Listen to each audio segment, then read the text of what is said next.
Hola chicos,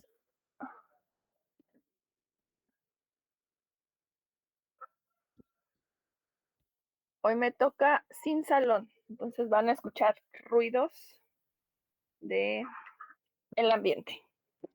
Entonces, para que estén ¿me escuchan bien o no?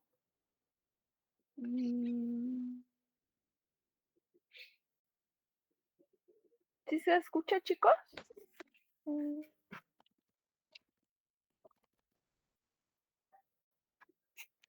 Esta llamada, vamos a seguirle dando entrada.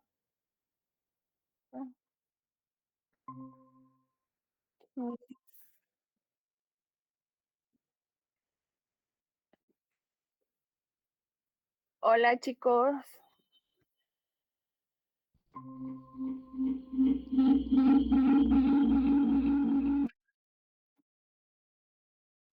¿me escuchan o no? Ok.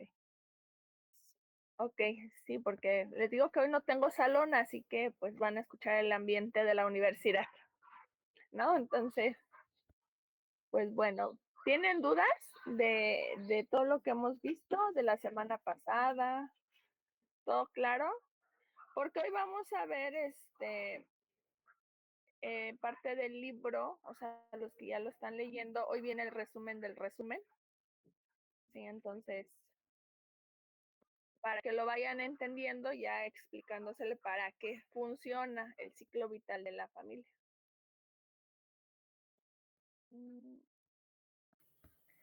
Y bueno, les voy a compartir y les mando las diapositivas al grupo para que las tengan también.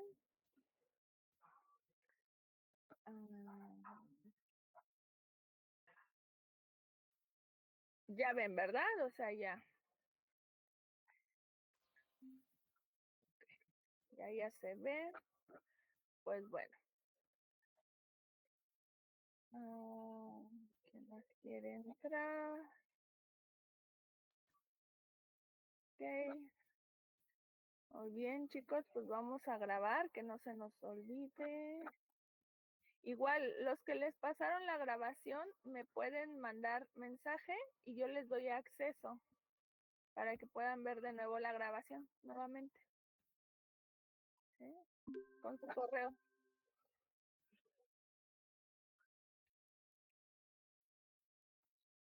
Listo.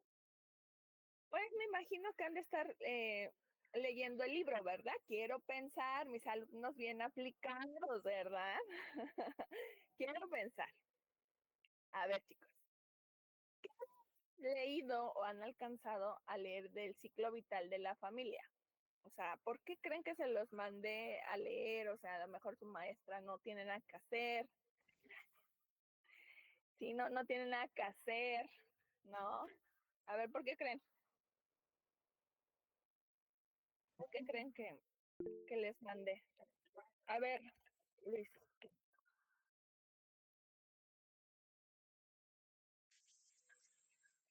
Apenas voy en la tercera viñeta, muy lento, pero son ejemplos. Creo que pues, va a ser muy necesario para comprender y entender, pero voy muy lento, pero ahí voy. Ok, van lento, pero seguro, ¿no? La idea es que me lo entreguen antes de que termine su clase, su materia, ¿verdad? O sea, sí, esa es la idea. Entonces, esperemos que sí lo logren, ¿va? Entonces, vamos a ir a ver el resumen del libro, para que le entiendan más y no se les haga tedioso y digan, o sea, ¿cómo para qué? ¿No? Bueno, el ciclo vital familiar y crisis normativas. ¿A qué le vamos a decir crisis normativas, chicos? Miren, y más en estos contextos, no sé si los que hemos trabajado con jóvenes, con adolescentes o cuando nos están contando como un relato las familias de cómo fue la infancia de su joven, de su familiar, nos empiezan a relatar y hasta nosotros también nos ponían esa etiqueta, ¿no? Es que era rebelde, es que cambió, es que ya no obedecía, ya no seguía reglas, ¿ok? ¿No? hay cosas normales dentro de cada etapa y, por ejemplo, en la parte de la adolescencia es normal que el jovencito nos pueda retar.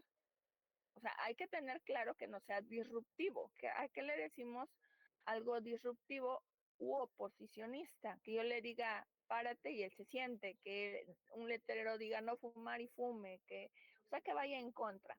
Y disruptivo, que haga daño, rompa en escuelas algo, que por coraje o por impulso está bien, te pegue, eso ya no entra dentro de lo normal.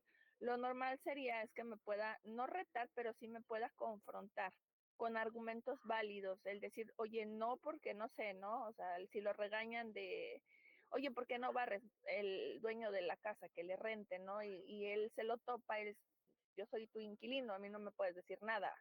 Probablemente la gente lo vea mal porque es un jovencito, un niño que pueda retar a la autoridad. No lo está retando, simplemente lo está confrontando. Y eso es normal. Sí, eso es lo esperado en la adolescencia. ¿Por qué? Porque son recursos de afrontamiento que los jóvenes deben de tener, ¿sí? Pero las familias, pues eso lo ven mal, ¿sí? Las familias cambian en su forma y función a lo largo de su ciclo vital. Lo realizan en una secuencia ordenada de etapas evolutivas considerando tres criterios, ¿sí? Los que se dieron cuenta en el libro se supone que tenemos un orden del ciclo vital de la familia, ¿no? Vas a crecer o bueno, van a ser un miembro de la familia, parejas con hijos, no nido vacío, o sea, tiene un orden, pero a veces pues no se sigue ese orden. Y entonces vamos a ver tres criterios de los cuales nosotros vamos a observar en las familias. Uno de ellos va a ser los cambios en el tamaño de la familia. ¿Qué significa adicciones o pérdidas de miembro? ¿Sí? Que nos digan, en la familia ya vamos a irnos adentrando cuáles van a ser unas reglas de la familia, orden y jerarquía. O sea, que todo esté jerarquizado, abuelo, padre, hijos, nietos, ¿sí? Entonces, de cada subsistema que estoy mencionando, vamos a ver si hay pérdidas de miembros, puede haber muertes, fallecimientos, que se hayan peleado y se hayan separado, ¿sí? Adicciones, ¿sí? O cualquier enfermedad. ¿Sí? Los cambios en la composición por edades. Vamos a ver las edades de los hijos, por eso es importante preguntar el número de hijos, cuántos años tiene, vivos, nacidos. Parecemos a veces doctores porque hacemos una entrevista. ¿Sí? Los cambios en la posición laboral que sostienen en la familia, o sea, si el proveedor o tanto papá y mamá trabajaban, pues vamos a ver si siguen con el mismo empleo, no siguen con el mismo empleo, o sea, quién sostiene a la familia. ¿Sí? Concepción estructural y funcional de la familia. Los miembros de la familia pueden ocupar dos tipos de posiciones de rol. Posiciones por edad, que va a ser, el claro ejemplo va a ser, es un bebé, es un niño, es un adolescente, es un joven, joven adulto, un adulto mayor, así, ¿vale?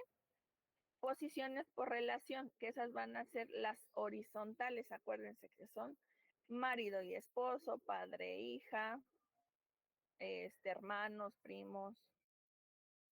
A consecuencia de cambios de edad o de adicciones o pérdidas de un miembro que exigen reordenamiento de roles, se inicia una nueva etapa evolutiva y los cambios de rol apropiados se convierten en las nuevas tareas. Cuando preguntamos por qué, porque hay historias de usuarios, chicos, que cuando muere el papá y si por azares del destino, suerte o mala suerte, es el único varón, ¿qué va a pasar si muere el papá?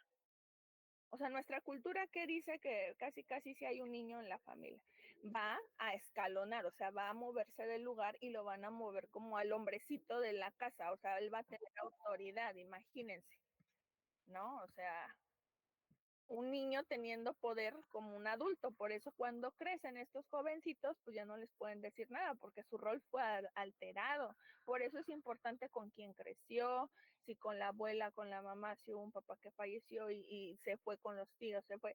Es importante porque va a asumir ese rol, ¿sí? Y va a tener, por ejemplo, ahí cierta alteración en su función, ¿sí? Okay. ¿Duda, chicos? Es cortito, pero conciso. ¿Sí? Desarrollo de la familia en circunstancias normales contra estrés familiar. Aquí vamos a ver a las familias de las personas con adicciones. Sí, van a tener duelo. ¿Por qué? Porque va a haber circunstancias normales. ¿Qué circunstancias, por ejemplo, en este contexto podemos ver como normal? El primer consumo. El primer consumo es algo normal. O sea, no normalizarlo así de sí, no. El primero, o sea, no el segundo, no el tercero, no el cuarto, no, el primero. ¿Por qué? Porque si lo podemos descubrir a tiempo, chicos, podemos no rescatar, pero sí podemos acompañar adecuadamente al adolescente o al joven, ¿sí? Y, por ejemplo, hay jóvenes que no son candidatos para anexos, chicos. ¿Por qué creen? Y eso lo llevan, va a ir relacionado con su materia de teorías de la personalidad. No lo estamos tocando, pero es un ejemplo. ¿Por qué creen que no todos son candidatos para un anexo? Y les digo yo porque yo trabajo en clínicas, en una clínica y en anexos. Y entonces, si hay algo por el cual no todos pueden caer en un anexo. Eliud. Hola, ¿qué tal? Buenos días, gracias. ¿Será porque después se hace una adicción o una dependencia a vivir en esa manera, al acogimiento de estar seguro en ese lugar? Probablemente, pero se acuerdan lo que les dije hace un momento.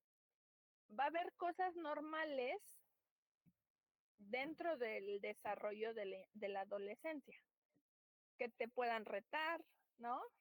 Que te puedan confrontar. Pero, por ejemplo, si empezamos a observar, yo creo que en su clase de teorías de la personalidad ya están empezando a ver como estos rasgos antisociales, ¿no? Sociópatas, ¿qué creen? Los jovencitos normalmente pueden tener rasgos antisociales. Los rasgos antisociales pueden ser estos tipos de disrupciones u oposicionismo. Entonces, imagínense un joven de 20 años con estas conductas antisociales, caer en un anexo, solamente lo único que es, él es candidato para la delincuencia. O sea, sí, es candidato para delincuencia. Lo que son antisociales, sociópatas y psicópatas, obviamente. O sea, más que nada para la delincuencia necesitan antisociales y sociópatas, que son perfiles. Y entonces, las circunstancias normales va a ser en los jovencitos, va a ser el primer consumo, ¿sí? Entonces no lo vamos a poder ver como algo ajeno. Pero eso va a ocasionar que la familia tenga un estrés familiar, o sea, si lo ocupamos adecuadamente, si esa familia recurre adecuadamente con las personas que puedan orientarlos, podemos ayudarlos incluso a las familias, de explicarle qué va a pasar. Podemos hacer sesiones psicoeducacionales para ellas. Si eres psicoeducación, de decirles, explicarles, por eso es de este libro del ciclo vital de la familia, decirle, su hijo está en una edad, en una etapa, bla, bla, bla, bla, bla. Si tienen como oportunidad, pueden echarle como un ojo, a ver si lo puedo conseguir, las teorías de Erik Erikson, que las 8 etapas del desarrollo humano. ¿Sí? Entonces, ahí les van aplicando por etapas de la persona. Si empiezan en la adolescencia, qué va a haber ahí versus contra qué, y jóvenes, ¿sí? Adultos, y entonces ahí son crisis, ¿sí? Porque todos vamos a pasar por crisis circunstanciales, va a haber algo en nuestra vida que nos haga un quiebre, y entonces es ahí perfecto la entrada para las adicciones, ¿sí? Entonces, cada una de las etapas por las que atraviesa una familia representa dificultades debido a considerar un adecuado afrontamiento, ajuste y adaptación. Este estrés, vamos a observar cómo la familia afrontó el problema cuando nos esté relatando su primer consumo. ¿Qué hizo? No, pues lo llevé al anexo. A mí me ha tocado, no todos los anexos lo hacen, que antes de ingresar a un menor de edad, me preguntan y le hago la entrevista o más o menos me cuentan el contexto, ya después platico con los papás o la mamá o con pero tengo una plática con el adolescente, ¿sí? ¿Por qué consumió? ¿Qué estaba pasando en su contexto, en su cabecita? Y a veces es porque, pues, a veces me siento solo, me dejan mucho tiempo solo en mi casa, mis papás se separaron, me dolió mucho que mi papá haya sido infiel con mi mamá, y entonces, imagínense, o sea, ya no nos estamos centrando en el primer consumo, nos estamos centrando en esas crisis de ese jovencito. Y entonces, si nosotros tenemos un buen ojo, vamos a ver y a notar que el jovencito está empezando a tener estados depresivos o por la soledad que está sintiendo. Y entonces podemos jalar a la familia. En este caso, a veces solamente va la mamá porque el papá no está. Entonces, vamos a jalar quien esté de responsable de ese joven y vamos a platicar, vamos a hacer esa intervención, vamos a ver cómo lo afrontó la señora o esta familia, ¿sí? Si no están juntos, podemos hacer llamadas por separado o en presencial las que se puedan y en virtuales pues las que nos falten, ¿no? Para ver cómo ambos han estado afrontando esta situación de su familiar, ¿sí? Si vemos que en el afrontamiento como último recurso es porque a veces la familia es, y se ve mucho, ¿no? Es, ten a mi usuario y arréglamelo. Así, como si fuera licuadora, carro, no sé. Y cuando uno les está diciendo, híjoles, y en el mejor de los casos que pueda ser su usuario rescatable, pues se puede hacer algo. Pero imagínense cuando les dan brotes psicóticos. Y a veces se quedan en el viaje. No logran aterrizar, no logran bajar. La terapia no funciona. El psiquiatra, pues nada más por el medicamento, pero ni el consejero, ni las terapias grupales, individuales, nada le va a ayudar porque está en el viaje, perdió ciertas funciones, ¿sí? Y entonces a veces el afrontamiento de la familia tenemos que escuchar que no sea en base de la culpa, porque normalmente están en la culpa. O cuando no hay un papá presente y dice, no, es que lo abandonó, vamos a escuchar situaciones de abandono y hay familias o madres o abuelas que van a decir, es que todo lo que le está pasando es porque su papá lo abandonó. Supongamos que sí, ¿no? Pero se ha demostrado que eso no tiene nada que ver, chicos. Mientras el contexto sea sano, mientras el papá responsable sea funcional, miren, el niño sale, ¿eh? Pero si su contexto, la mamá se quedó con resentimientos y echándole culpas, pues lo único que va a hacer es también lastimar a ese niño o esos niños que quede, ¿sí?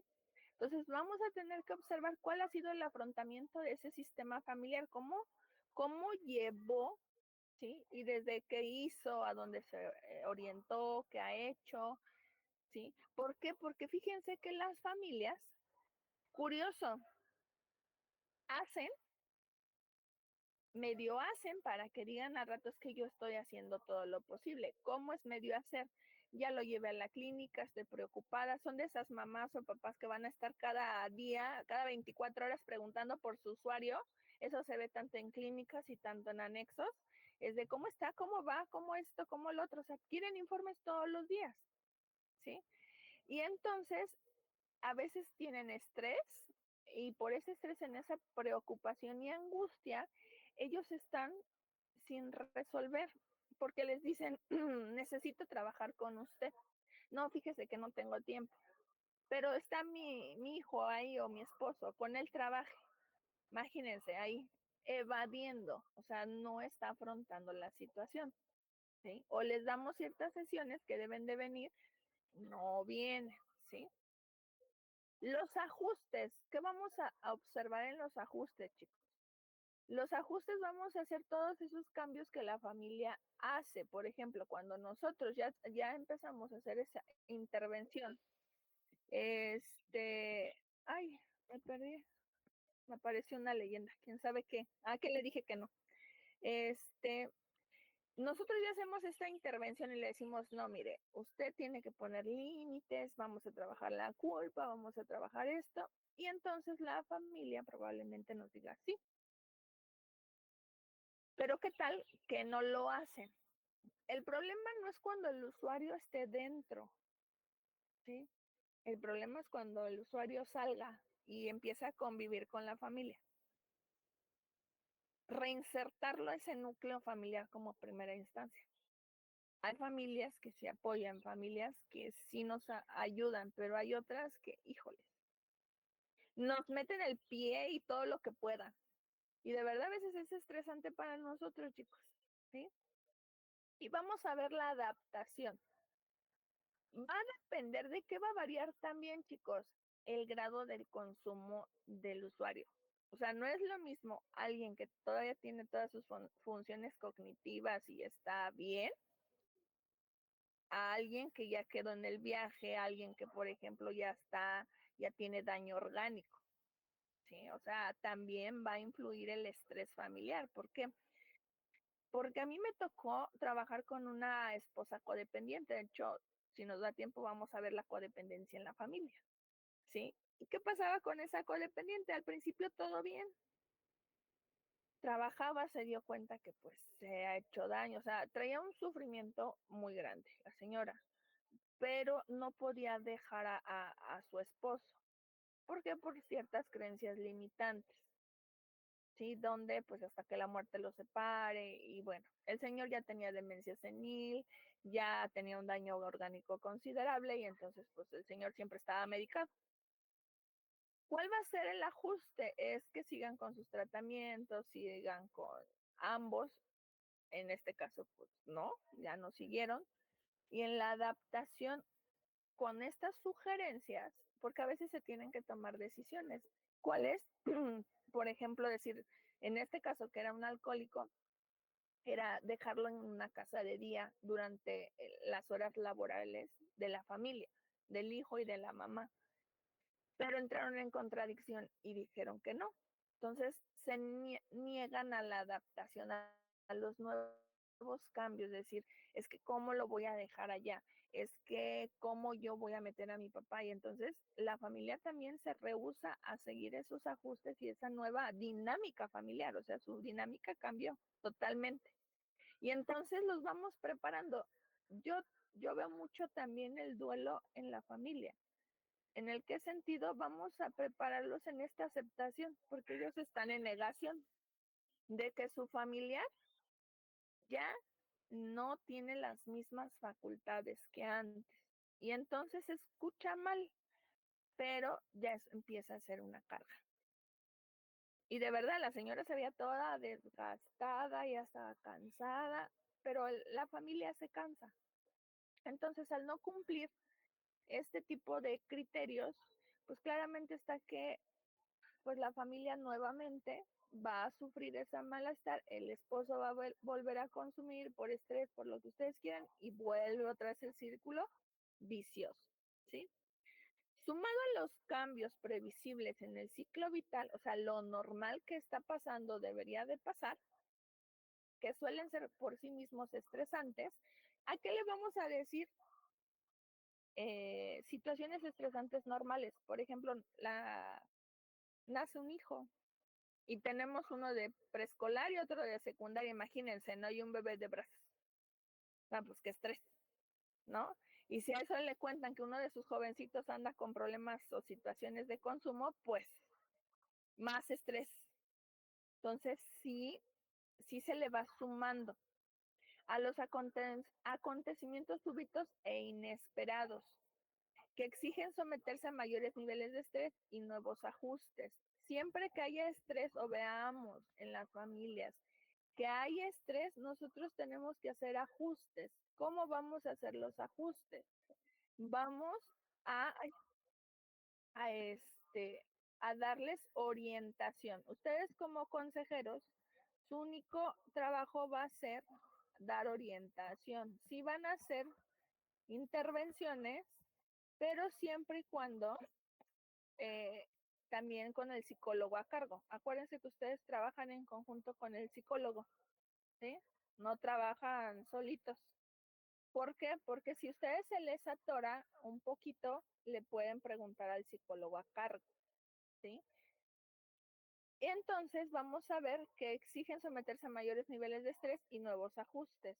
La mayoría de las familias debe atender simultáneamente a varios factores de estrés esperados e inesperados. Les digo, imagínense que tienen a su familiar en un anexo o clínica y en casa hay una pérdida familiar, pérdida del trabajo.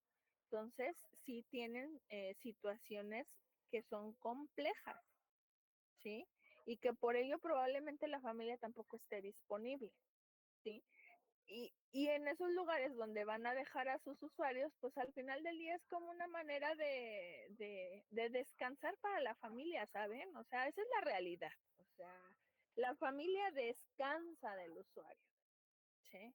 Y entonces hay que sugerirle a la familia de descanse, deje de estarse estresando, su usuario está bien, está resguardado, está cuidado, no se va a morir de hambre, no se muere de frío, aquí anda. Entonces nosotros tenemos que orientarlos, porque de verdad a veces la familia piensa que no los cuidan y al rato, ay, y al rato están llamando cada tercer día o cada 24 horas.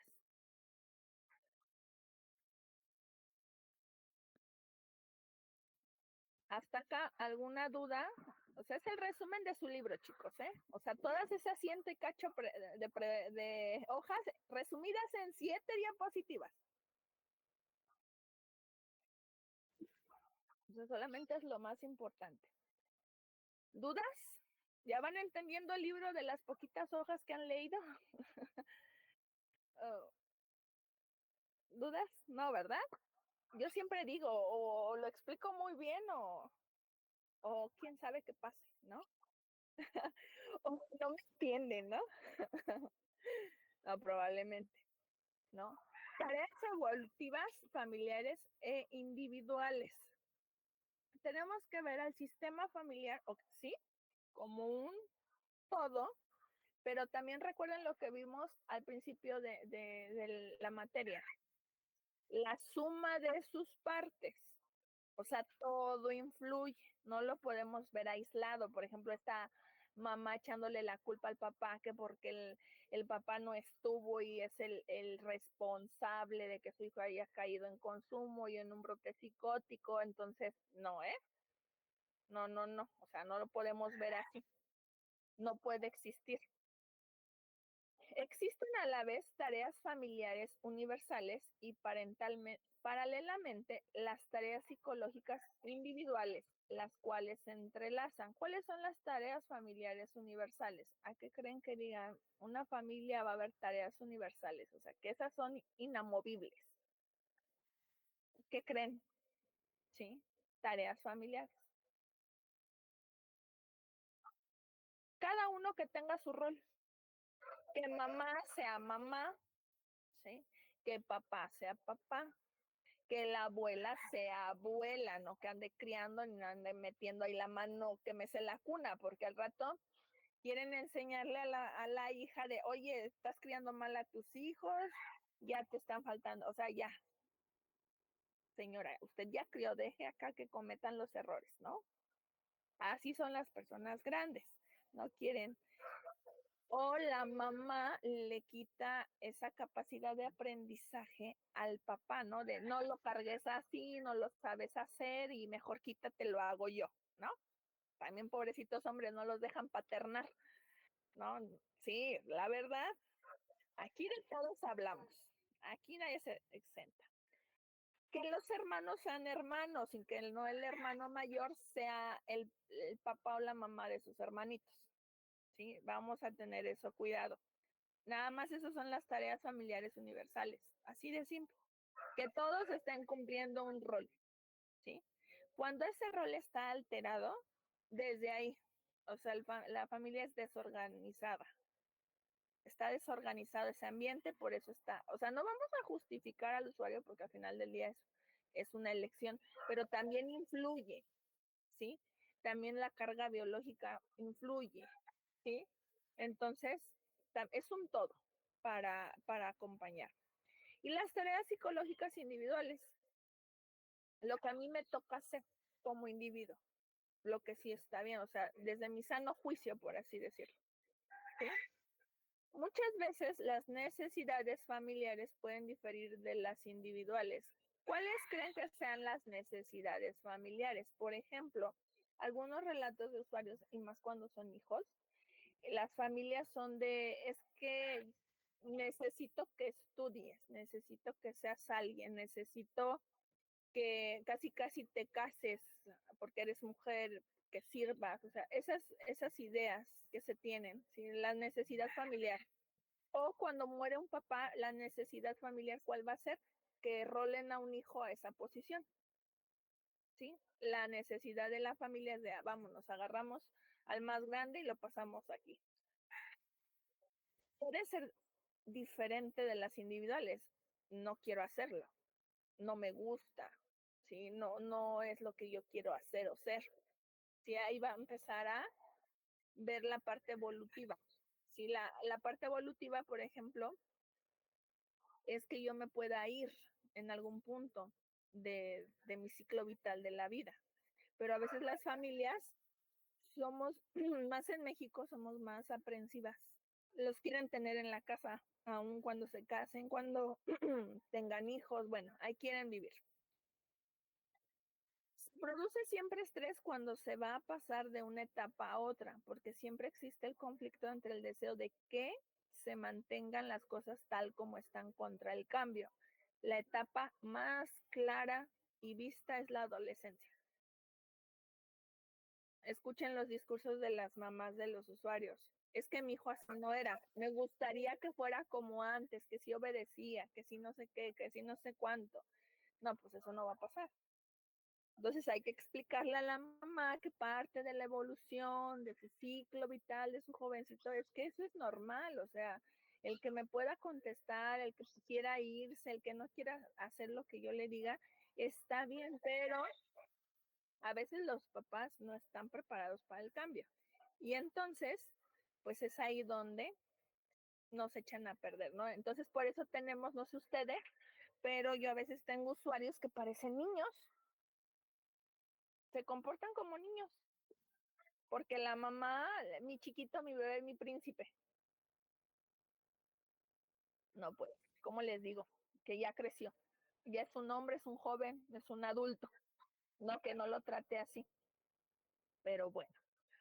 O, por ejemplo, son adultos y, por ejemplo, les hablan y cualquier cosa que necesites, ¿no? Me marcas, o sea, no están de vacaciones, pero bueno, tenemos que hablar con los papás, ¿sí? El curso vital de las familias evoluciona a través de secuencias de etapas relativamente previsibles y al parecer bastante universal. ¿Cuáles son las etapas previsibles? El noviazgo, por ejemplo. Cuando ya creces como adolescente, pues cuando lo que sigue es que pues en algún punto ese niño va a tener una relación. Probablemente se tope con su primer consumo. ¿Por qué? Porque todas, ¿cómo serían? Las ONG mandan mucha información a nivel secundaria, ¿no? Del consumo de drogas y bla, bla, bla. Entonces, eso sería como ese es el curso, ¿no? Que nos enseñan de dónde podría instalarse la adicción, ¿sí? O en preparatoria igual, ¿sí? Va a ser como algo universal, pero no va a ser manta. Pese a las variaciones culturales e individuales, ella implica que gran parte de las personas comparten relojes biológicos o expectativas sociales similares, entrada a la pubertad, menopausia, ingreso a una escuela, una prepa, la jubilación. También, todo eso altera el sistema familiar.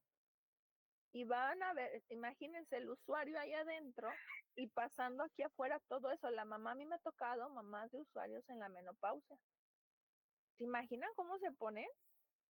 No, bueno, a veces son alegría y amor y otras veces son muy exigentes, demandantes. Bueno, ¿qué les digo, chicos? Nos exigen hasta la recuperación de su hija, pero hay que tener paciencia, por eso hay que saber, sí, lo normal. Y miren, ya más sintetizado lo que dice su libro así. Esto es lo importante para que cuando hagan su resumen, nomás se enfoquen. ¿Sí? Ya lo tienen, nada más es para que se enfoquen y lo entiendan. No es tan difícil el libro ya explicado así. Etapas del ciclo vital de la familia. Vamos a observar como etapa 1 parejas jóvenes sin hijos. ¿Sí? Le vamos a preguntar a la familia cómo era su relación antes de los hijos, cómo se conocieron, por qué se casaron, por qué se juntaron, por qué quisieron unirse. Sí, esas van a ser nuestras curiosidades con las familias. Cómo es su dinámica antes de los hijos. ¿Sí? Y muchas veces, o sea, cuando yo les digo por estos años de experiencia y entrevistas, que a veces, no sé si en todas, pero en su mayoría se casan porque estaban embarazados. Truncan sus estudios porque hubo un primer hijo. En hombres, fíjense que en hombres me ha pasado que cuando están estudiando la universidad, sale embarazada su pareja, dejan de estudiar la universidad. Y eso, chicos, es un duelo. Imagínense, hay un duelo, se instala y a veces esos papás son bebedores sociales. O sea, no son alcohólicos, o sea, pero son bebedores sociales. Por negocio, por lo que ustedes quieran. Pero vean cómo en la misma evolución se van instalando ciertas adicciones. En la etapa 2 vamos a ver las familias con hijos en edad preescolar. Por eso les digo, vamos a aparecer doctores haciendo preguntas médicas. ¿Cómo fue la concepción de su hijo? ¿Fue deseado o no deseado? ¿Fue porque se nos chispó? Cuando creció, cómo fue cesárea, fue parto normal, dónde se alivió, quién la cuidó, cómo la vivió, no criando a su hijo, y si hay otro hijo, cómo vivió esas etapas con esos dos niños en simultáneo. Y van a ver, ahí vamos a identificar el estrés, desde que lo tiene, desde hace, ahí instalado. ¿Sí? Entonces vamos a indagar. En la etapa 3 vamos a ver si las familias con hijos en edad escolar, ya con hijos más grandes, y a veces tienen a los usuarios o los papás están en estos centros. Entonces vamos a preguntar cómo ha sido la relación familiar en esas edades, con el papá, con el usuario, con la mamá, o sea, cómo es el círculo, ¿sí? Para entender. Familias con hijos adolescentes, ¿cómo están viviendo la crisis más difícil? ¿Qué están haciendo ahí? Si hay límites, no hay límites, hay castigos, hay premios, festejan sus cumpleaños, qué permisos dan, qué no permisos dan. Esos videos que les mandé del estilo de crianza, si son agresivos, si son permisivos, vamos a observarlos ahí con esos hijos, porque normalmente ahí yo lo pregunto así, a veces les digo, ¿qué deberes les dejan? ¿Qué hace su hijo o qué hacía su usuario en su casa? Por ejemplo, a mí me toca atender a veces más jóvenes o adultos jóvenes, ¿no? Entonces les pregunto qué hacía su usuario en su casa.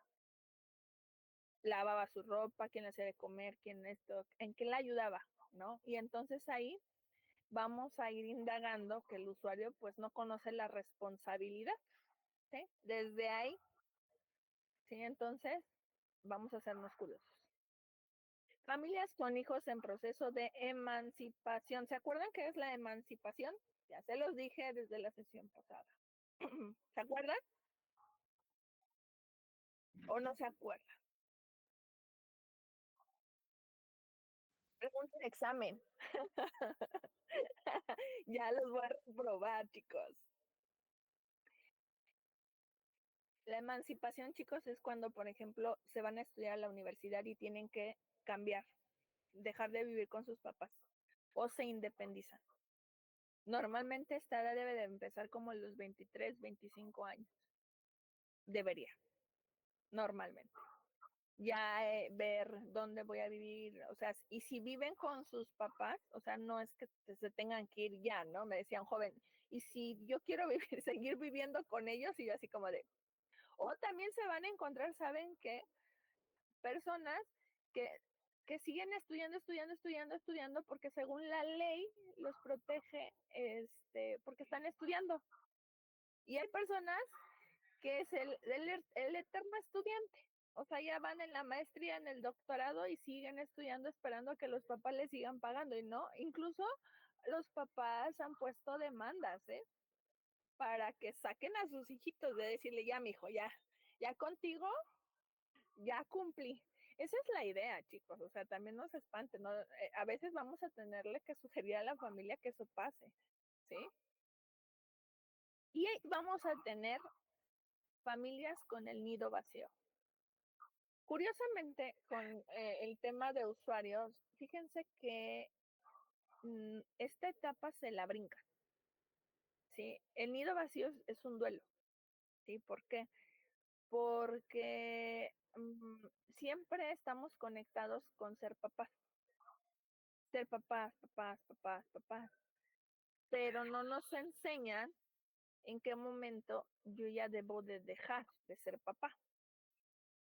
Entonces, por ejemplo, la familia de los usuarios ahí entran en conflicto porque, pues a pesar de que ya tenga 25, 26 años, 27, 30, o sea, quieren seguirlos teniendo y tratando como niños, no los dejan volar del nido, o sea, no, como crees, tú no terminas la escuela y tienen la intención de trabajar, no trabajes, yo te ayudo, enfócate en tus estudios y bueno, o sea, los empiezan a cortar, ¿sí? Y no se dan cuenta, por eso a veces los hijos se quedan en sus casas. ¿Y qué pasa?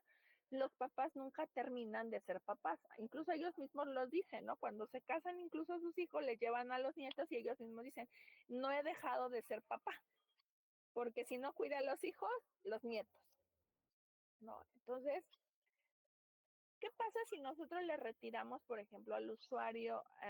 Es volverlos a reconectar como personas, porque probablemente tienen sueños incumplidos, que también eso les ocasione frustración personal. Y también vamos a ver a la pareja.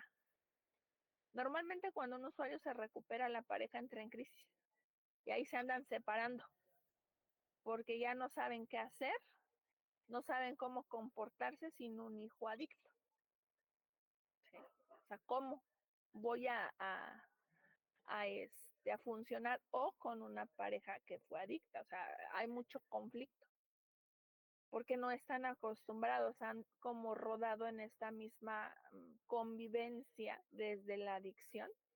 Así como los usuarios construyen una identidad, porque la construyen, de perder esa identidad dentro del consumo, la pareja también construye una identidad dentro de la adicción. No se conectan desde pareja, sino desde papás. Y siempre los papás. Cuando el usuario ya no está, pues ahí es donde entramos nosotros. Vamos a ver esa conexión como pareja. O sea, ¿qué hacen como personas individualmente? ¿Sí? Y en la última etapa, porque a veces hay usuarios que ya son jubilados, ¿sí? Entonces vamos a ver, la jubilación, chicos, también entra como duelo, ¿eh? Porque a veces los usuarios, por ejemplo, más en los adultos, como mayores, no saben qué hacer con tanto tiempo. Y ese ocio es donde me los llevan al consumo. Entonces, tenemos que apoyarlos con la terapia ocupacional, darles como algunas estrategias de dónde deben de ir para o qué quieren aprender para que no caigan en en ese ocio. Por eso es bueno que ustedes conozcan algunas organizaciones donde, por el costo, porque a veces los usuarios ponen como de pretexto los costos. Entonces es bueno que se ilustren de ciertas instancias donde den cursos a bajos costos para que ustedes puedan recomendar y puedan decirle aquí pueden ir, esto les va a ayudar, esto los va a apoyar. La cohesión, adaptabilidad y comunicación familiar. Un nivel óptimo de cohesión, límites entre los miembros, es aquel que permite a cada miembro de la familia experimentar en forma equilibrada la independencia y conexión. Los sistemas enmarañados y desvinculados son menos eficientes. ¿Qué significa? A veces el usuario, chicos, ya tiene iniciativa de déjame ir solo a la secundaria o déjame ir solo a la prepa, déjame venirme solo o sola. ¿Qué pasa con las familias? Yo te llevo, yo te recojo, yo le retiro la oportunidad pues de ver cómo va a actuar en ciertas situaciones de riesgo, ¿sí? No puedo al final del día quitar totalmente el consumo, ¿no? O los factores de riesgo que estén alrededor, ¿sí? Pero los sistemas se contradicen a veces, lo veíamos con este doble vínculo, o sea, ya crece hasta independiente, pero no tanto, ¿no? Yo te llevo, yo te traigo, porque todavía estás pequeño y todavía no sabes, ¿no? Entonces ahí es una doble mensaje para la persona y entonces sí o no. Y eso es lo que le pasa a los usuarios, porque los usuarios traen una onda de donde quiero crecer, pero no me dejan crecer. Y tenemos que observar, lo que debemos de trabajar con las familias es que los dejen ser independientes. Claramente hasta cuando están en una reinserción, hay ciertas como recomendaciones, por ejemplo, ahorita tengo el caso de un usuario con la familia, yo estoy trabajando con la familia y mi compañera con el usuario, pero algo que están empezando a negociar es el celular, el uso de redes, el uso del celular. Obviamente ya llegaron a acuerdos y todo, pero los papás tienen miedo. No es que me da miedo que entre su estrés y entre aquello, pues empiece a comunicar con la persona que le vendía y que quién sabe qué. Le digo, bueno, ¿en qué momento ustedes como papás lo van a dejar crecer? O sea, no todo el tiempo le van a estar prestando su teléfono, no todo el tiempo van a estar como cuidándolo de que no vuelva a consumir. No, ahorita ya es estudiante, ya está estudiando a la universidad y por ende, pues necesita el teléfono más que nada para la parte académica. Nuestra función es que hacer a la familia que pueda permitirle al usuario ser independiente, ¿saben? Ese es el mayor reto, de decirle, ok, te voy a dejar el teléfono, va a haber ciertas reglas de cierto uso y etc. O sea, sí te lo doy, pero también lleva cierta regla. Yo les digo a las familias, siempre deben de tener el sartén por el mango. O sea, no se lo pueden dejar totalmente al usuario. O sea, también ustedes aprendamos a negociar, ¿sí? Se ha identificado 4 niveles de adaptabilidad, capacidad de cambio: rígida, estructurada, flexible y caótica. Estos niveles centran de adaptabilidad, es decir, estructurada y flexible, son más favorables para el funcionamiento de la familia. Vamos a observar, chicos, si la familia es rígida. ¿Cómo nos podemos dar cuenta que sea rígida? Cuando tienen mandatos, o sea, aquí es negro y es negro, aunque yo diga, aunque yo lo vea blanco. Entonces, imagínense al usuario cómo lo van a someter a tanto estrés. O sea, aquí no hay esta capacidad de ser flexible, ¿sí?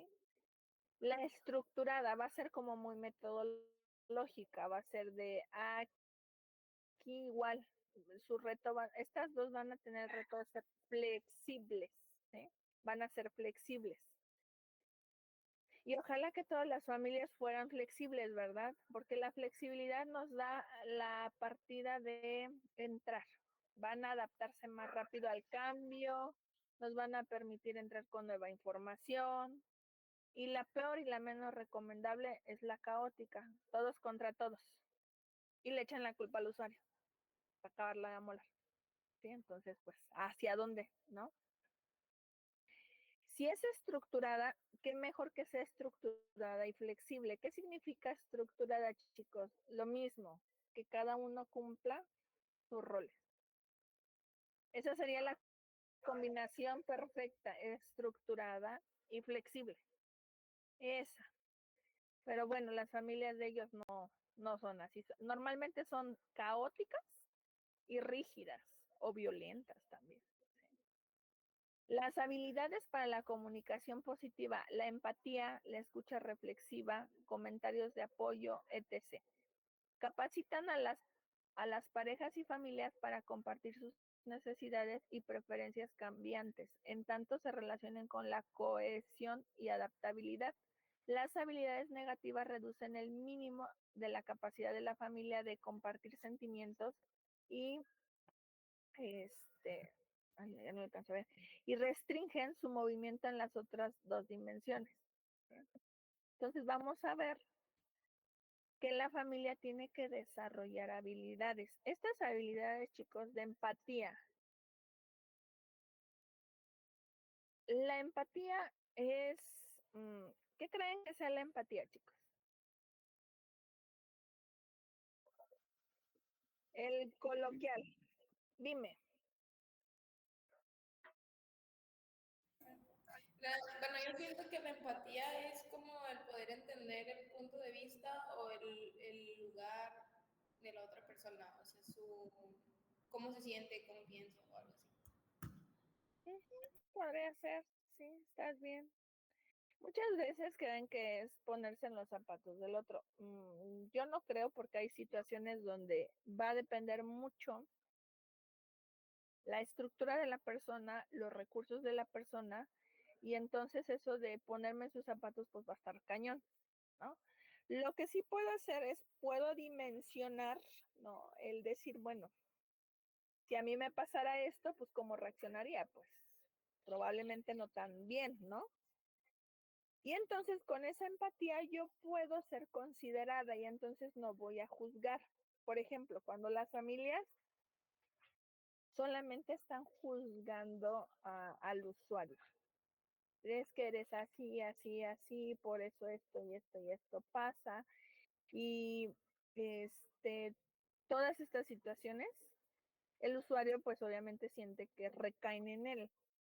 Pero si nosotros le preguntamos, la familia debe de aprender a preguntar, o sea, ¿por qué lo estás haciendo?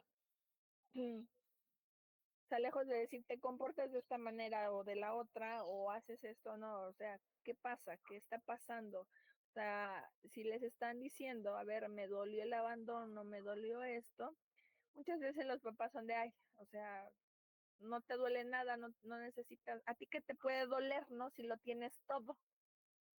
A veces es duro el comentario.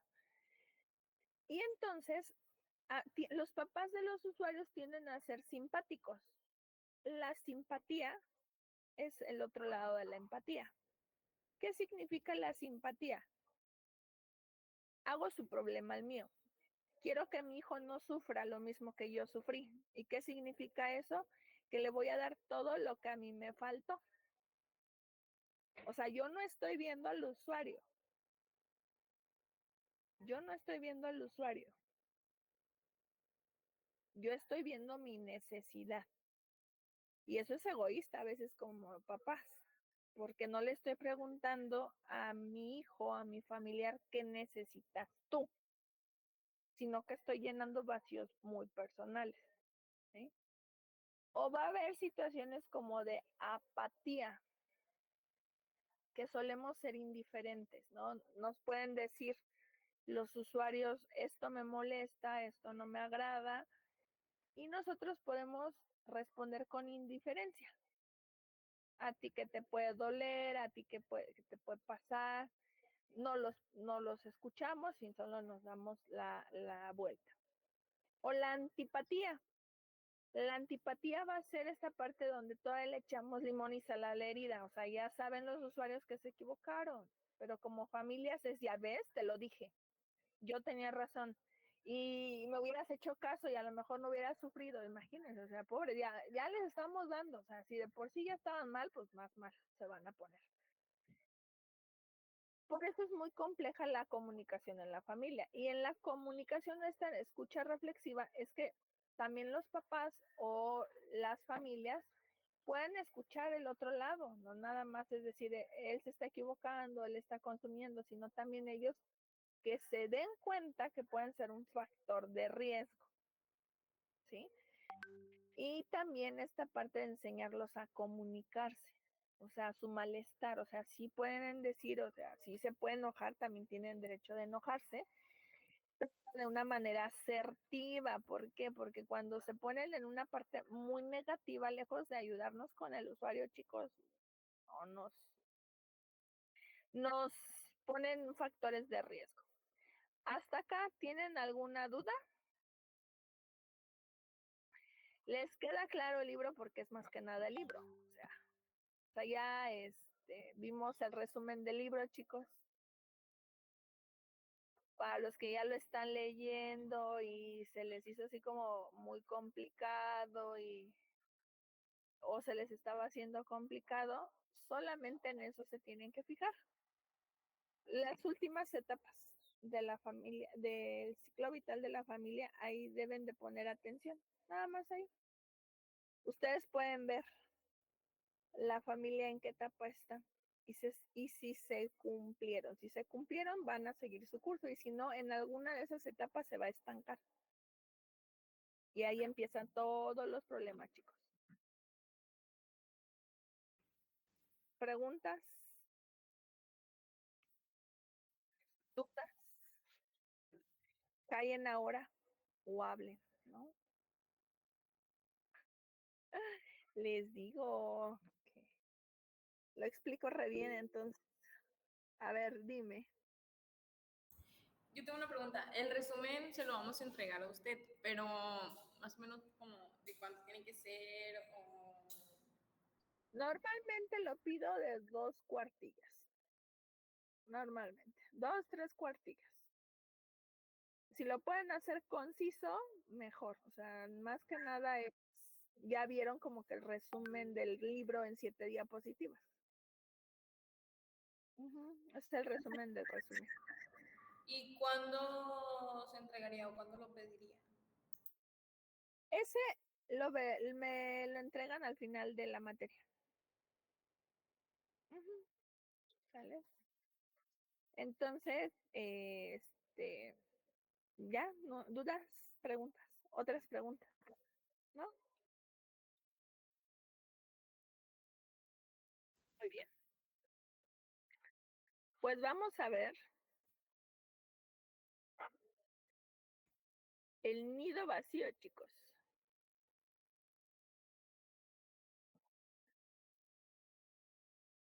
Porque esto es lo que hay dentro de las familias. Ay, otra vez. Ah. ¿Qué saben del nido vacío? ¿Alguna vez han escuchado ese término, el nido vacío? O sea, ya lo vieron y todo, pero hay que ojar. A ver. Bueno, lo que yo he escuchado que es como cuando ya están los hijos grandes y tienen que salir de casa y se quedan los papás y entonces empiezan a sentir como que les falta o que se fue o que ya no es parte de, pero pues en sí solo está empezando como su vida. Ok, sí, bien, parece ser que ya te están preparando, ¿verdad? Para el nido vacío.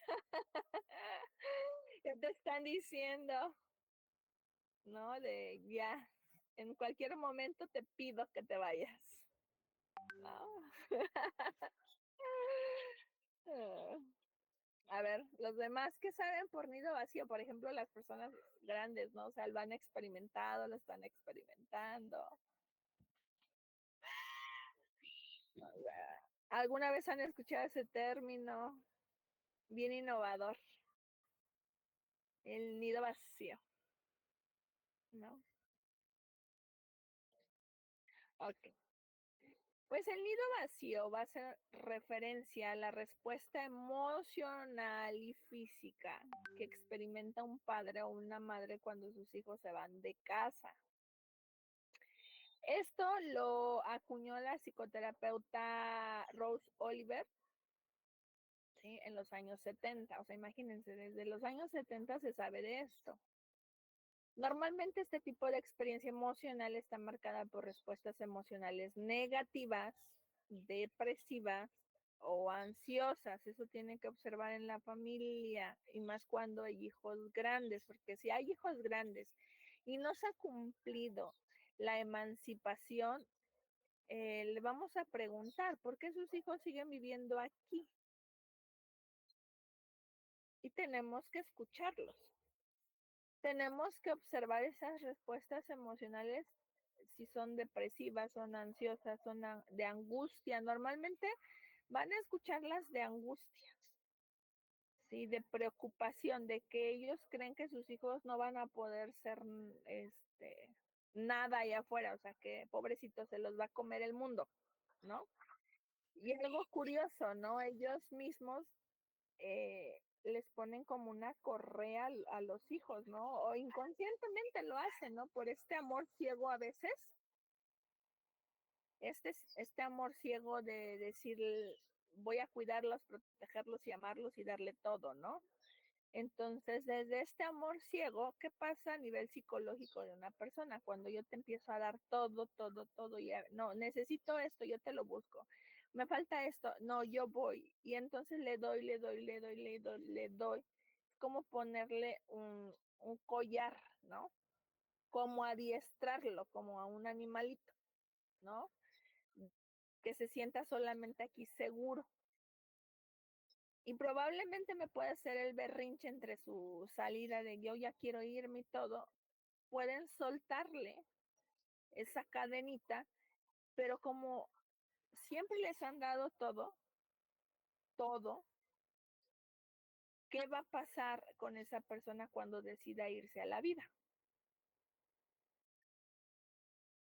¿Qué creen que pase? ¿Pueda sobrevivir o pueda enfrentarse a las cosas? Elliot. Pues quizás tenga algo de inseguridad y se le haga algo difícil, un poco más complicado, o sea, el no tener herramientas, el no sentirse seguro de poder, es más, el simple hecho de decir, es que si se me pone difícil ni siquiera tengo quien acudir, o sea, porque, o sea, me van a decir, ya ves, ¿para qué te fuiste? ¿Por qué nos dejaste? O por qué no seguiste con nosotros? Siento que es un poco más difícil.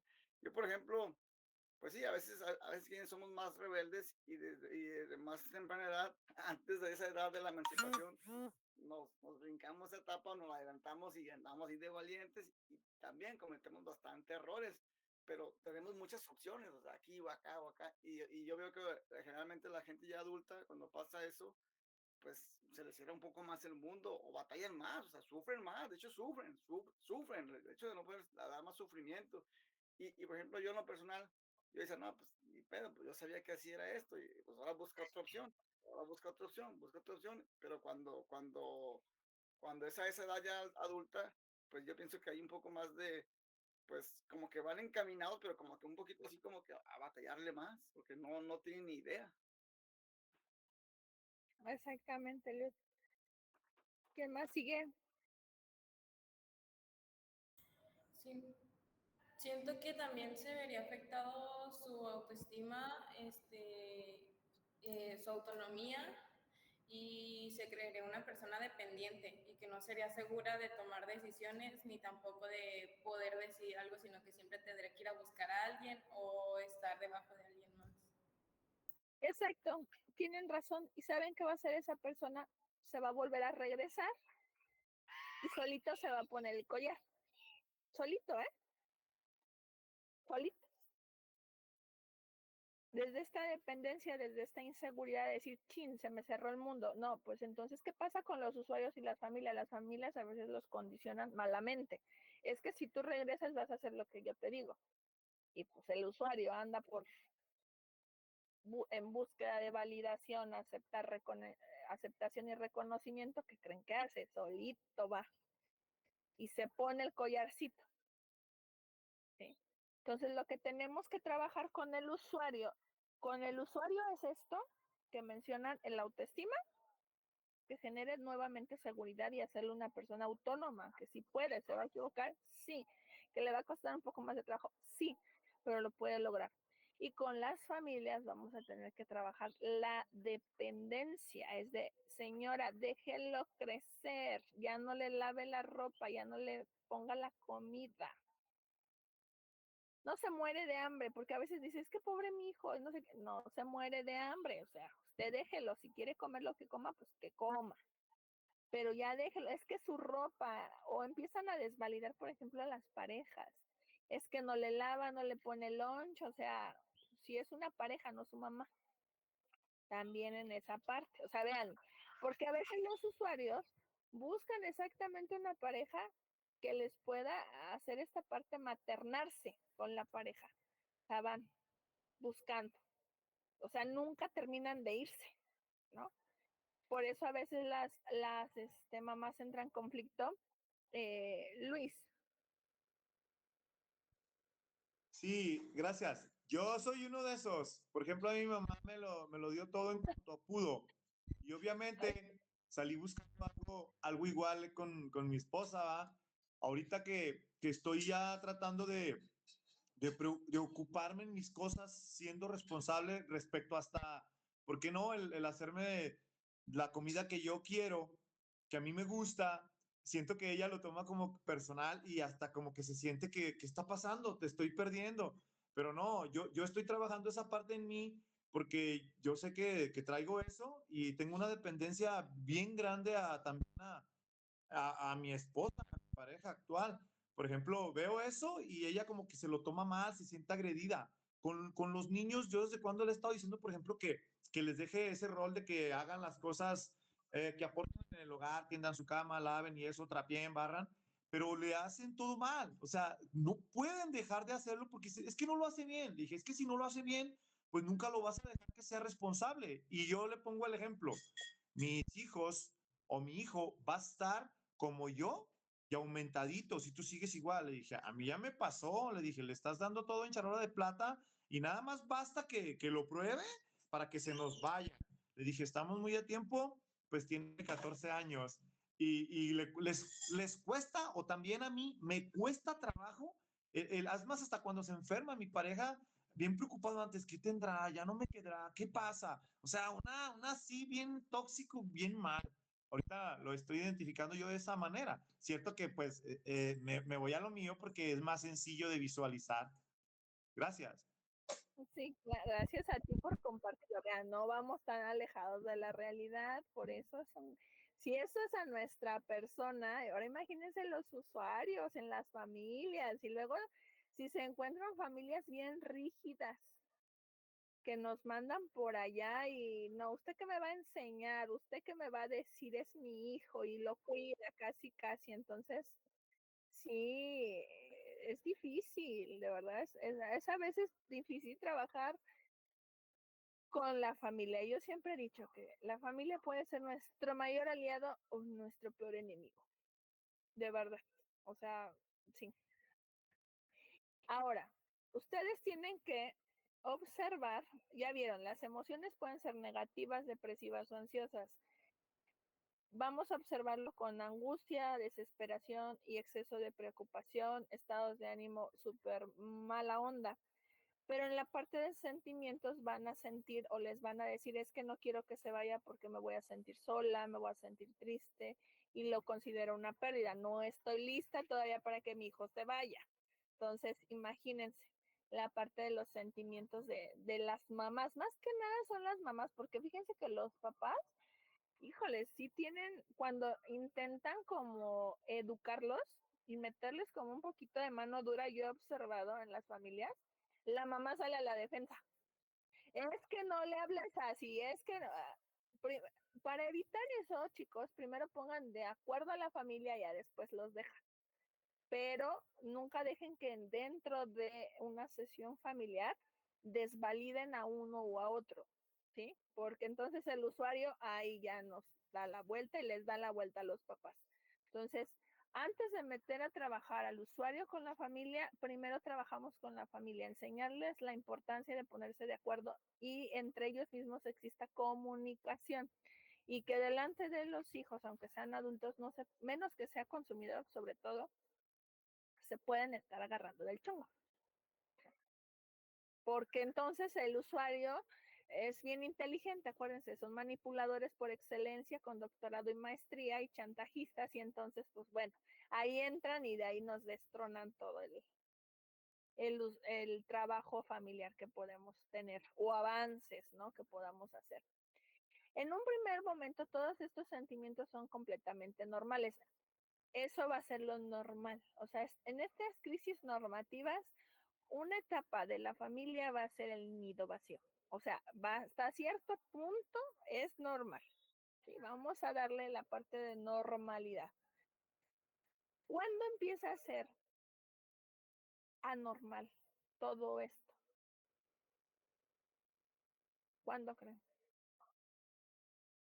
¿Cuándo creen que suceda cuando Eliud? Cuando se opone al cambio,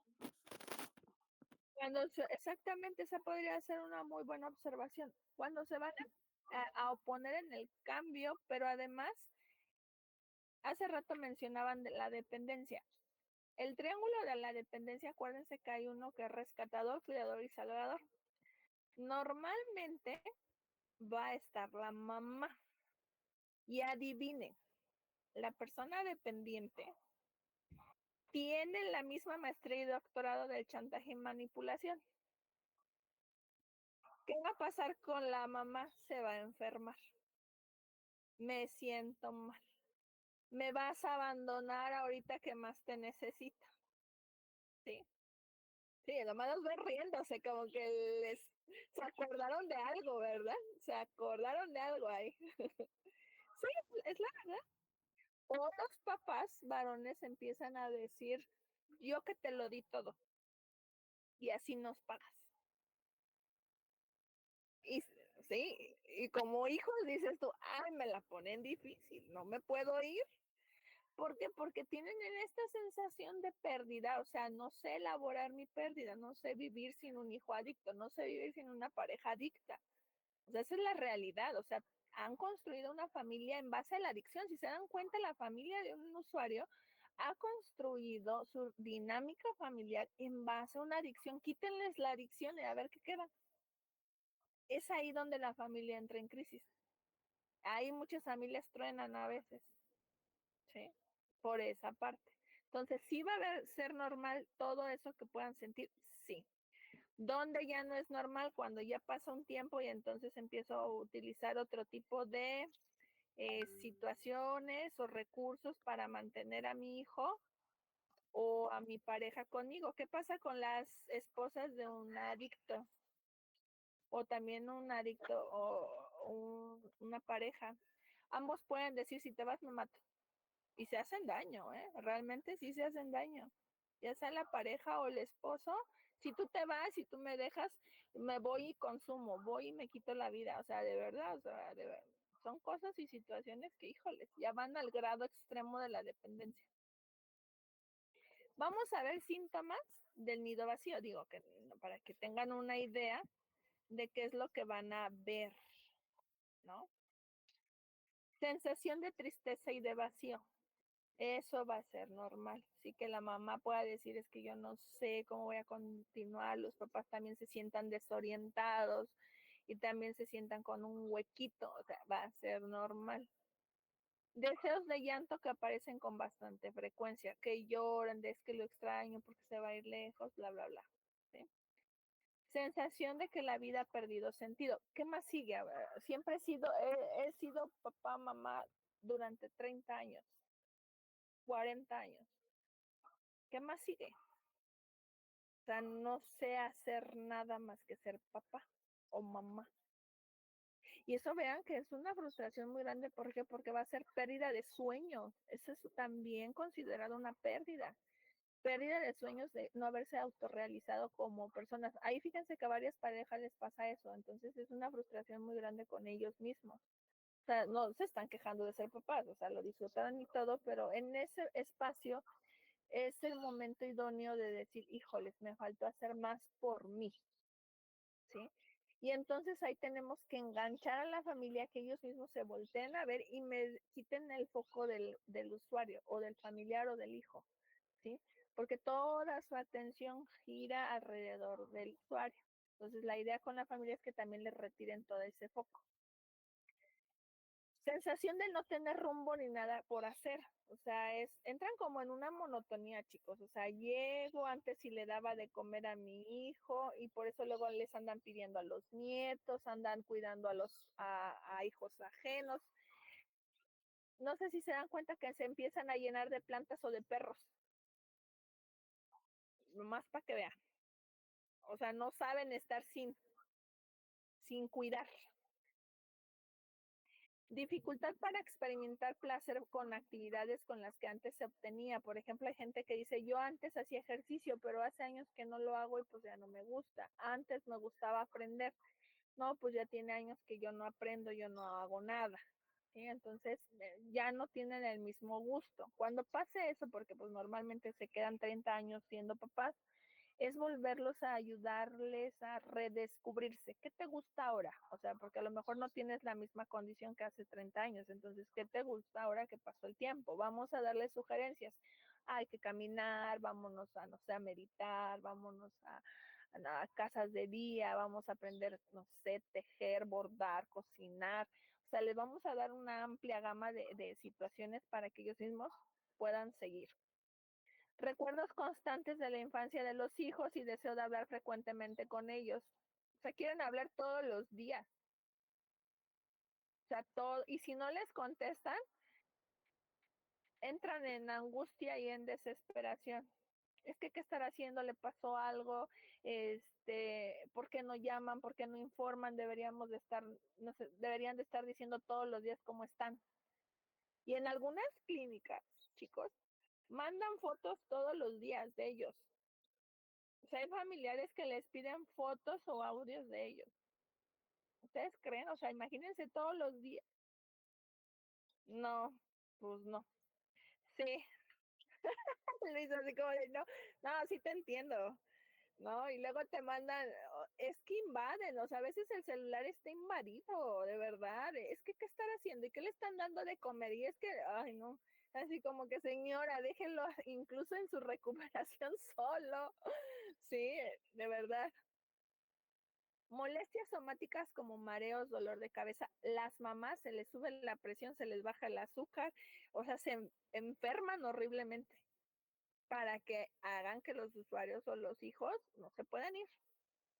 Desesperanza respecto al futuro, imposibilidad de volver a sentir la misma felicidad que cuando los hijos aún vivían en casa. O sea, imagínense hasta qué grado. Pierden el sentido incluso de ser papás. ¿Sí? Hasta acá, chicos, dudas, pregunten, porque esto ahora es como un tema de duelo en la familia, ¿eh? Es en la familia, no en el usuario. Dudas, preguntas y respuestas es su momento.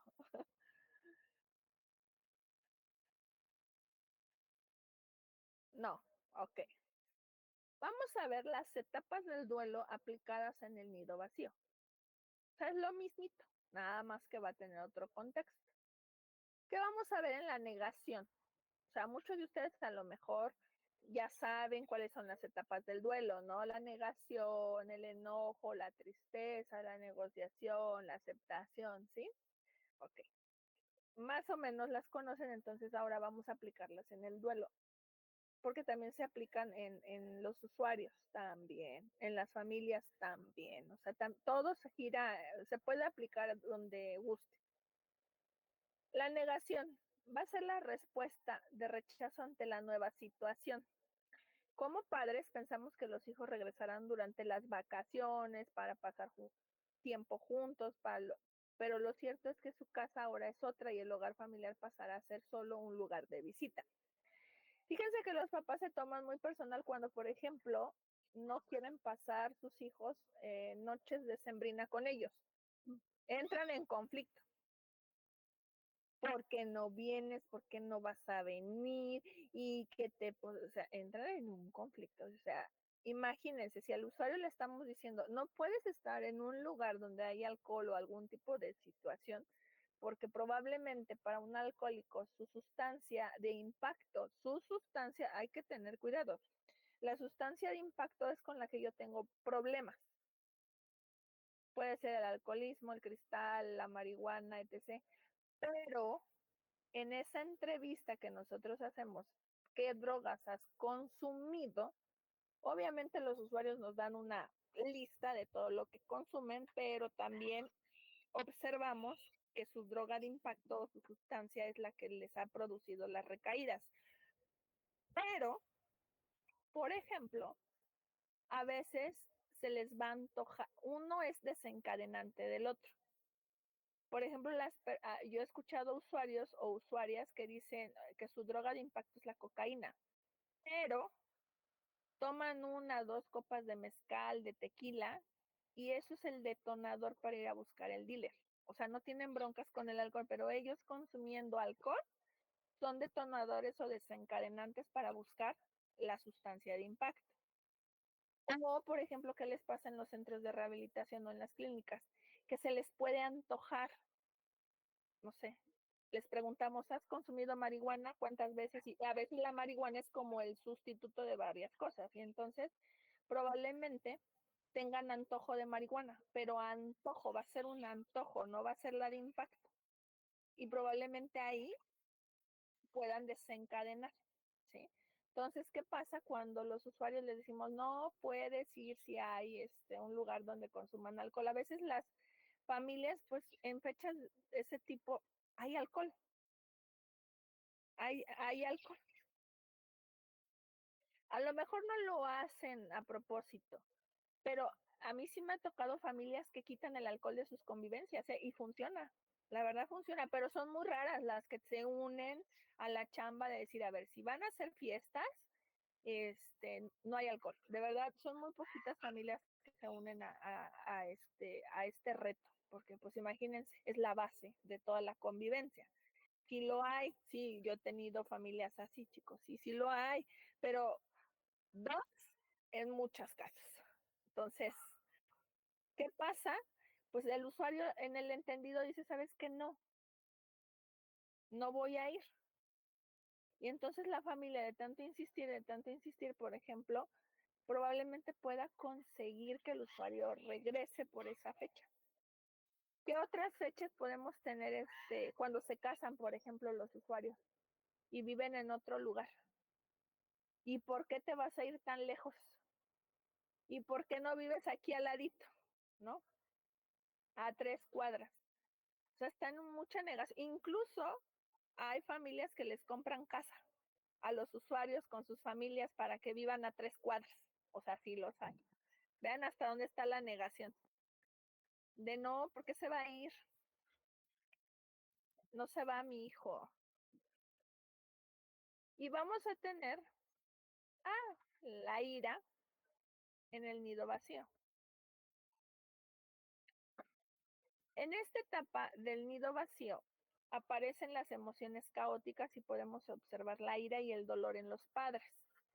A veces incluso aparece la culpa por no haber aprovechado todo el tiempo con los hijos. Ahí empiezan los hubiera, los quizás, ¿sí? Y empiezan también va a ser los papás en ese enojo, y a veces le sucede a los varones, los papás hombres, le aplican la ley del hielo a los hijos. Se enojan, ya no responden llamadas, mensajes, por el simple hecho de haberse ido de la casa. ¿Sí? Y eso, quieran o no, en el usuario es un detonador de consumo, esos sentimientos de culpa que les hacen generar también los papás. ¿Sí? O sea, vean cómo esto también influye, no nada más a los papás, sino también al usuario.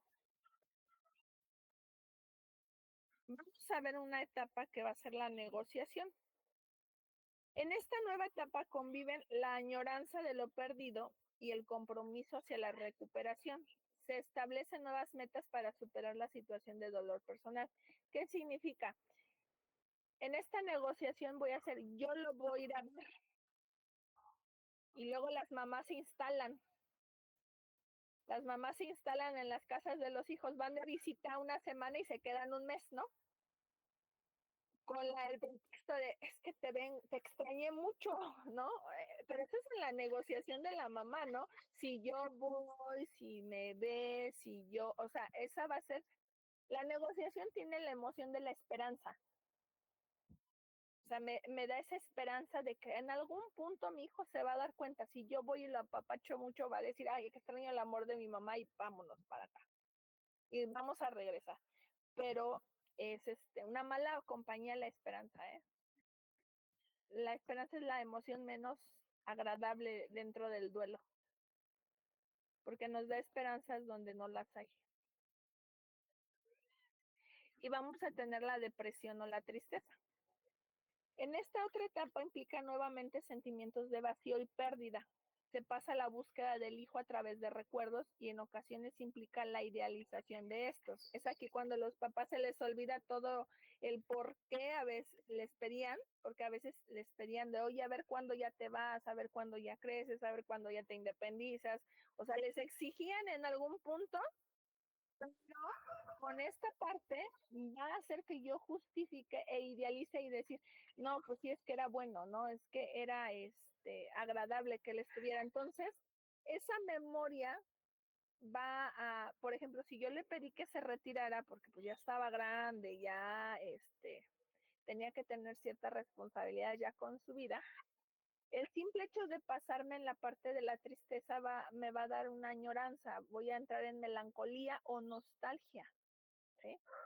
Y de la nostalgia, fíjense que es fácil salir, porque es como un recuerdo decir, sí, mi hijo, me acuerdo cuándo, y regresas. Pero si entran en melancolía las mamás, híjoles, la melancolía va a ser como un escalón para entrar a la depresión como mamá. Se deprimen las mamás, ¿eh? Entonces hay que ver, son esas mamás que nunca terminan de hablar del hijo, o sea, se sientan y hablan del hijo, se paran y hablan del hijo. Ahí vamos a ver algo atorado en las mamás. Normalmente es en la mamá, los papás son un poquito más este, mm, viscerales, porque así es la estructura. ¿Sí? Y bueno, vamos a tener como última la aceptación. Se acepta la pérdida y aparecen nuevos intereses. Nos sentimos orgullosos en esta etapa porque los hijos se han convertido en adultos que un día imaginamos. Son cuando nos sentimos en decir, crié bien a mi hijo, tiene esas capacidades, tiene esos recursos de afrontamiento. O sea, sí la arma, pues, para vivir solo. No me necesita. Porque fíjense que muchas veces los papás de los usuarios es que ¿qué va a hacer el día que yo no esté? O sea, tienen esa angustia de que si sus hijos, por ejemplo, hay a veces papás que ya están grandes de los usuarios. Entonces, les queda como esa angustia de decir, ajá, y el día que yo no esté, ¿qué va a pasar? O sea, mi hijo no depende, ¿no? O sea, depende de mí, ¿no? Y ese es en el mejor de los casos que el usuario pues pueda ser medio funcional, pero ahora se imaginan a los usuarios que quedan con daño cerebral o daño orgánico, ¿dónde van a quedar? Sí. Entonces vamos a tener como este retroceso desde la culpa con los papás, pero si logran hacer y decir, lo logré, me saqué un 10 con mi hijo, ya están del otro lado, ya no los van a molestar. ¿Sí? ¿Dudas acá, chicos, sobre el nido vacío?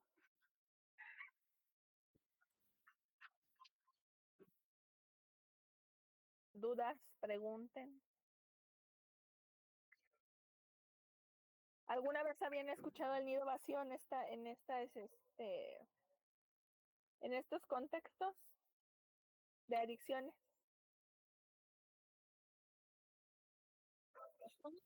¿Cómo se puede decir? Son como factores de riesgo para el usuario, si se dan cuenta, cuando los papás no los dejan crecer, ¿sí? Y eso no lo ven en el sistema familiar, por eso el sistema familiar y la pareja, si no son trabajados con los usuarios, son un factor de riesgo.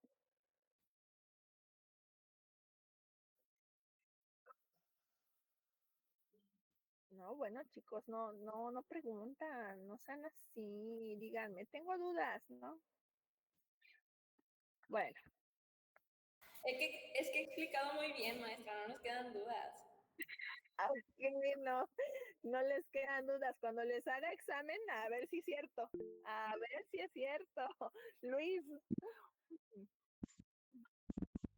No, pues de mi parte, yo insisto, mucha información y tengo que volver a agarrar el manualito y empezar a volver a darle, porque sí he escuchado, pero son significados que nada que ver, erróneos, por no leer, por no estar empapados. Pues aparte, es usted una profesional.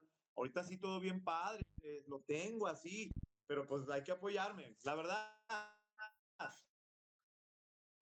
sí, no es es que que no. Como tal, ahorita no, pero de digerir poco a poco. sí, sí, o sea, Honestamente. yo siempre he dicho que la teoría se queda corta, con la práctica.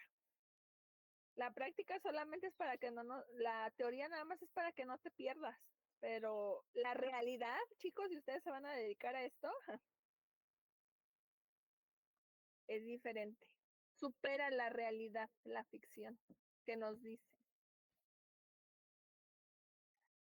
Pues bueno,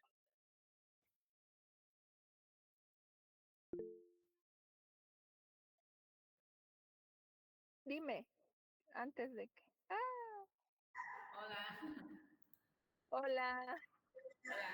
Su plática hoy estuvo perfecta, bien explicada y me gustó mucho porque todo esto que nos explicó, estoy pasando por todo esto.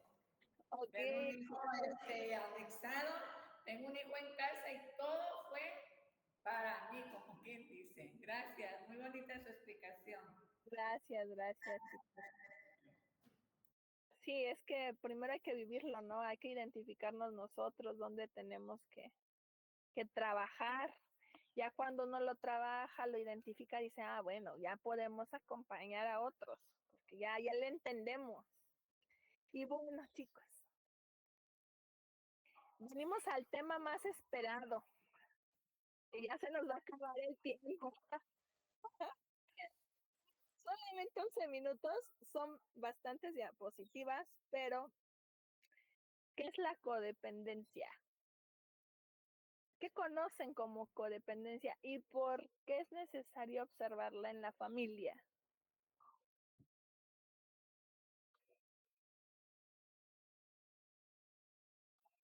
A ver, Luis, Ay, perdón, ¿me escucha? sí, te escuchamos. Codependencia. Híjole, lo defino yo así, ¿no? Solucionarle la vida a los demás y olvidarme de mí mismo. Algo así. Sí, sí, sí. ¿Quién más? Levantó la mano. Ya, adelante. ¿Tu micro? Para mí son como comportamientos muy seguidos que tiene una persona en la cual no le permite como realizar su vida libre o autónoma, sino que siempre está buscando como la validación o el apoyo o la dirección de otra persona hacia ella. Por lo regular son de familia, padres, es que nada, amigos o alguna. Parejas. No, aquí es de todos. Ahora, ¿por qué creen que sea importante en estos contextos? ¿En qué nos ayuda saber detectar la codependencia en un contexto de adicciones? Pues saber quién va a ser el que va a influir en esa persona, más que nada. O sea, poder sacar de eso. Puede influir o puede también, acuérdense que parte de la codependencia es la manipulación. En esta parte de rescatador y salvador, en este nido vacío, y les decía que normalmente la mamá cae en la codependencia con el hijo, se hace una relación simbiótica. O sea, normalmente ustedes van a ver, si es varón, la hace con la mamá, si es mujer, la hace con el papá. ¿Qué va a pasar con la codependencia aquí? La mamá hace como este muégano con el niño, o sea, no lo va a soltar. Necesito que me necesites. Por eso oscilan en cuidadora, rescatadora y salvadora. Si ustedes se dan cuenta, los que trabajan con usuarios, van a ver a las mamás que si el hijo se mete en problemas, ¿quién cree que los rescata? La mamá. No, fíjense que yo últimamente en esos lugares, pues los jovencitos se enredan con la maña y toda la onda y se meten en problemas muy grandes. A veces esos lugares son utilizados para irlos, o sea, los trasladan a otro estado en otro lado para salvarlos, o sea, ¿y quién creen que los ayuda? La mamá. Se imaginen. Cuando el usuario les dice, por ejemplo, y más en clínicas, me ponen a barrer esto que le dicen el servicio de quiénes son los encargados de barrer. Por ejemplo, hay una clínica que sí los pone a barrer, a limpiar y etc. No, pues una vez la mamá fue a gritar a la puerta que por eso pagaba, que por qué lo estaban poniendo a limpiar, pobrecito mi niño, que creen que éramos, si no lo mandó a hacer chacho, sino que mandó a rehabilitarse. Bueno, imagínense la mamá. No, yo no quiero que mi hijo haga esto y si no lo voy a sacar. Vea nada más. O sea, la mamá. No se vaya a romper la uña, jovencito. Sí, Eliud. Sí, a mí algo que se me hace aquí muy notorio, muy claro, es que siempre generalmente la codependencia se vuelve un aliado como inconsciente hacia cualquier adicción o cualquier adicto pues estar propenso, o sea, porque automáticamente ya, como dijo aquí la maestra, es una relación simbiótica donde, ¿cómo? Necesito que me necesites. O sea, se hace como que un juego un sinfín, y lo vas llevando de la mano, lo vas llevando de la mano, y muy difícilmente veo que haya pues que haya una recuperación, pues, pues rápida o no sé, o sea, me imagino que es un poco más difícil por eso, ¿verdad? Porque siempre está esa persona que es ese colchoncito, y a la vez es ese resorte que te empuja, porque en un momento no le cae, o según lo que estén viendo en ese momento, y pum, quieres que no te avienta, pero sus palabras te duelen y te vas a consumir otra vez. Bueno, yo lo digo por lo personal, ¿eh? Por lo personal. Aquí estás bien, o sea, muchas gracias, está bien, exactamente. Fíjense que nosotros cuando trabajamos con adolescentes, hacemos eso que dijo Eliud. Hablamos con los papás y les pedimos de favorcito, así, de cuates, que quieren ver a su hijo bien, que le quiten el colchón. ¿Qué significa? Pues que no hay agua, pues vete y resuelve. Que mi ropa, pues lávala. Te enseño a lavar, te enseño a cocinar, hay ciertas, déjenme buscar las actividades o deberes, eso se los daba a los papás cuando daba escuela para padres para jovencitos, de decir, hay ciertas edades que, por ejemplo, ya deben de bañar al perro, ya deben de ir a tirar la basura, ya deben de ir por mandados pequeños, ya deben de tender su cama, ya deben de cambiarle las sábanas, lavar, o sea, ya pueden usar una lavadora, ya deben de hacer muchas cosas a cierto nivel, ¿no? ¿Y qué va a pasar a veces las mamás? Es no lo hagas. Y también va a depender mucho el contexto, porque acordémonos que el machismo no lo produce un hombre, lo produce una mujer. La mujer es quien sigue haciendo esas conductas machistas, o sea, reforzándolas. Los hombres no hacen esto, no aquello, no lo otro, ¿no? Quitándole ciertas responsabilidades de lavar los trastes, barre, trapea, limpia, ¿sí? Entonces vamos a ver, por ejemplo, en la codependencia con la mamá, de verdad a veces la mamá, híjole, necesito que me necesites. No, tenemos que romper esa relación bien viciada, porque es una relación bien viciada. Y entonces esto que dice Eliud, pues, ¿qué crees que va a pasar? Yo soy partidaria que de vez en cuando sí se deben de dar en la torre los usuarios para ver, o sea, sí los voy a acompañar, sí se deben de acompañar, pero quiero ver cómo se levantan. Si corren a mí, pues no tiene recursos de cómo afrontar la vida y me tengo que preocupar. Y yo les he dicho a los papás de los usuarios, como acto de amor y ya último, ya, porque pues están a veces en una edad ya más grande, como acto de amor hay que ayudarlos a crecer. Hay que romper esa maldición de necesito que me necesites. No, ya no quiero que me necesites. Imagínense esta relación muy viciada, pues obviamente el usuario va a decir, es que mi mamá es que no sé qué, y se van a terminar enojando. Pero qué bueno que se enojen, qué bueno que se enojen, porque de ahí podemos enseñarle al usuario de, mi hijo ya crece, ¿sí? Y entonces, para muchos familiares, su bienestar y estabilidad dependerá de cómo esté el familiar adicto. Eliud. Algo muy importante también para mí es que generalmente la persona codependiente sacrifica mucho de su persona, desde esfuerzo, dinero, tiempo, inclusive otros lazos familiares, a su pareja, otros hijos, y pues, o sea, igual, como dicen por ahí, pues la mamá hace todo por los hijos, la mamá da todo por los hijos, pero sí, o sea, también vamos a ver pues, qué onda con la mamá, también merece que se enfoque en ella, o sea, no todo es arreglar la vida de los demás, porque ella vale bastante y nadie va a hacer por ella lo que ella hace por los demás, nadie se lo va a regresar, la mera verdad, o sea, siendo sinceros, es muy difícil. Claro que hay gente agradecida, pero nunca se compara porque una madre se divide en 10 en la codependencia la ponen en muchos lugares, muchos lugares. Y también llega un momento en el que dice uno, bueno, pero es que ya si no es así, ¿qué pasa? Se va a morir. La verdad, yo ya vi que no es cierto, o sea, ya vi que no es cierto. O sea, yo ya vi que no es cierto, nada más que tiene que aprender uno, pero cuando se quiere, sí se puede. Es tanto. Ok, muchas gracias. ¿Verdad? Este tema los movió, ¿verdad? Pues bueno, van a ver, ahora sí, aquí entra la película de 4 días más.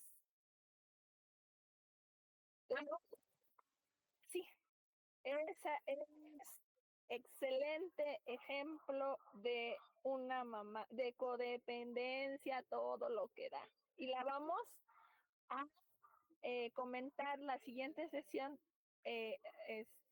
después de darles el tema de codependencia. Así que yo que ustedes ahora sí, fin de semana, algo más, prepárense porque esa sí los voy a poner a pensar un rato. Eliud.